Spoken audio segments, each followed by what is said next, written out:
क्या बिहार में फिर एक साथ आएंगे लालू यादव और नीतीश कुमार? जी हाँ दोस्तों, आज के इस वीडियो में हम इसी पर गहन चर्चा करेंगे और बात करेंगे कि आखिरकार बिहार में क्या बनेगी स्थितियां। अगर हो जाते हैं बिहार में चुनाव तो किसकी बन सकती है बिहार में सरकार। जी हाँ दोस्तों, आज की इस वीडियो में हम बिहार की सभी 243 विधानसभा सीटों की बात करेंगे। बात बिहार की इसलिए भी होती है क्योंकि बिहार में 5 साल में चुनाव एक बार ही होता है, लेकिन शपथ ग्रहण समारोह लगभग 3 से 4 बार हो जाता है। एक ही मुख्यमंत्री इस्तीफा देकर फिर से मुख्यमंत्री बन जाता है। यह बिहार के ट्रैक रिकॉर्ड में सबसे अधिक दर्ज कर दिए जाने वाला स्थिति है। जी हाँ दोस्तों, आज की इस वीडियो में हम बात नीतीश कुमार की करेंगे। नीतीश कुमार कैसे बिहार के अंदर बार बार मुख्यमंत्री बनते हैं, इस्तीफा देकर कभी बीजेपी के पलड़े में तो कभी आरजेडी के पलड़े में जाते हैं। चलिए अब जान लेते हैं कि बिहार की वर्तमान स्थितियां क्या हैं। वर्तमान के अंदर बिहार में किसकी बन सकती है सरकार, कौन बनेगा बिहार का अगला मुख्यमंत्री। चलिए जल्दी से वीडियो को शुरू कर देते हैं, लेकिन उससे पहले वीडियो को लाइक, चैनल को सब्सक्राइब याद से कर दें। दोस्तों सबसे पहले बात अररिया जिले की करें। 6 सीटें आती हैं, 4 सीटें इंडिया गठबंधन तो 2 सीटें एनडीए के खाते में जा रही हैं।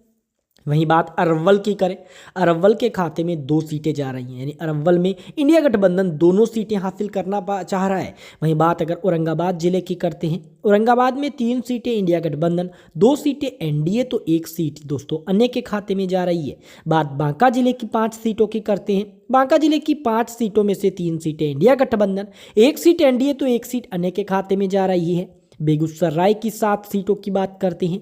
बेगूसराय की 7 सीटों में से 4 सीटें इंडिया गठबंधन, 3 सीटें एनडीए महागठबंधन के खाते में जा रही है। वहीं बात भागलपुर की 7 सीटों की हम करते हैं।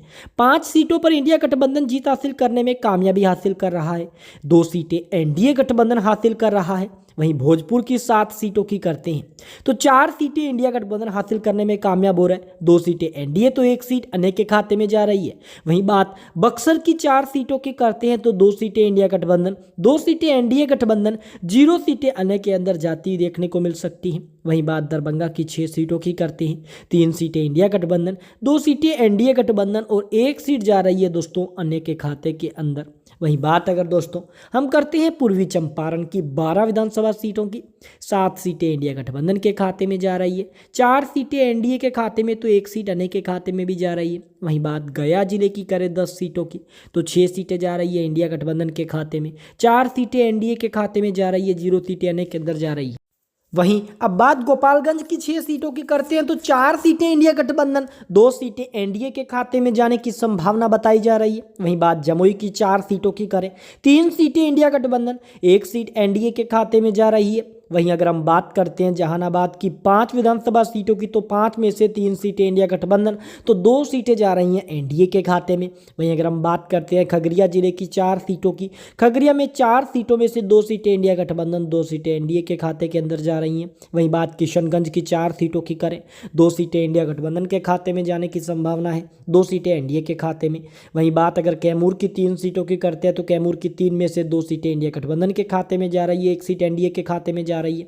कटिहार की 7 सीटों की बात करते हैं, 4 सीटें इंडिया गठबंधन, 3 सीटें एनडीए के खाते के अंदर जाती दिखाई दे रही हैं। वहीं बात अगर लखीसराय की 2 सीटों की करते हैं तो लखीसराय की 2 में से 2 की 2 सीटें ही इंडिया गठबंधन अकेला हासिल कर रहा है। वहीं बात मधुबनी की 10 सीटों की करते हैं तो 3 सीटें इंडिया गठबंधन, 6 सीटें एनडीए तो 1 सीट अन्य के खाते में जा रही हैं। मुंगेर की 3 सीटों की बात करें, 1 सीट इंडिया गठबंधन, 2 सीटें एनडीए के खाते के अंदर जा रही हैं। वहीं बात मधेपुरा की 4 सीटों की करें, 2 सीटें इंडिया गठबंधन, 2 सीटें एनडीए गठबंधन के खाते के अंदर जा रही हैं। वहीं बात मुजफ्फरपुरा की 11 सीटों की करते हैं तो 7 सीटें इंडिया गठबंधन, 3 सीटें एनडीए तो 1 सीट अन्य के खाते में। नालंदा की 7 सीटों की बात करें, 4 सीटें इंडिया गठबंधन, 2 सीटें एनडीए तो 1 सीट अन्य के खाते में जा रही है। नवादा की 5 सीटों की बात करें, 3 सीटें इंडिया गठबंधन, 2 सीटें एनडीए के खाते में जा रही हैं। वहीं बात पटना की 14 सीटों की करें तो 7 सीटें इंडिया गठबंधन, 6 सीटें एनडीए, 1 सीट अन्य के खाते में। पूर्णिया की 7 सीटों की बात करें, 4 सीटें इंडिया गठबंधन, 3 सीटें एनडीए तो दोस्तों 0 सीटें अन्य के अंदर जाने की संभावना बताई जा रही है। रोहतास की 7 सीटों की बात करें, 4 सीटें इंडिया गठबंधन, एनडीए के खाते में जा रही है 3 सीटें। वहीं बात सहरसा की 7 सीटों की करते हैं। 4 सीटों पर इंडिया गठबंधन जीत हासिल कर रहा है, 3 सीटें एनडीए। समस्तीपुर की 10 सीटों की हम बात करें, 6 सीटों पर इंडिया गठबंधन, 3 सीटें एनडीए, तो 1 सीट अन्य के खाते में जा रही है।